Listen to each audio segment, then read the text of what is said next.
সুস্বাদু স্বাস্থ্যকর আমলকির আচার বানানোর জন্য আমলকিগুলোকে ভালো করে ধুয়ে জলের মধ্যে সামান্য একটু লবণ দিয়ে আমলকিগুলোকে দিয়ে হালকা সিদ্ধ করে নিলাম। এরপর সিদ্ধ আমলকি থেকে দানাটাকে বের করে নিচ্ছি। এদিকে মশলা বানানোর জন্য কিছু গোটা মশলা শুকনো খোলায় হালকা নাড়াচাড়া করে ভেজে গুঁড়ো করে নিচ্ছি। তারপর কড়াইতে সামান্য একটু তেল দিয়ে শুকনো লঙ্কা ফোড়ন দিচ্ছি, তার সাথে কালো জিরে ফোড়ন দিচ্ছি, দিয়ে দানা ছাড়ানো আমলকিগুলোকে সামান্য একটু নাড়াচাড়া করে নিচ্ছি। এরপর এর মধ্যে দিয়ে দিচ্ছি স্বাদ অনুযায়ী লবণ, সামান্য একটু হলুদ আর লঙ্কা গুঁড়ো দিয়ে ভালো করে মিশিয়ে নিলাম। তারপর এর মধ্যে দিয়ে দিচ্ছি গ্রেট করে রাখা পরিমাণ মতো গুড়। কোনো জল না দিয়ে গুড়টাকে গলিয়ে আমলকির সাথে বেশ কিছুক্ষণ ফুটিয়ে নিলাম। এরকম শুকনো শুকনো হয়ে গেলে এর মধ্যে দিয়ে দিচ্ছি সেই ভেজে গুঁড়ো করা মশলাটা, দিয়ে ভালো করে নেড়ে চেড়ে মিশিয়ে নিলাম।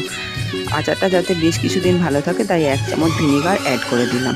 তৈরি হয়ে গেল আমার সুস্বাদু স্বাস্থ্যকর আমলকির আচার।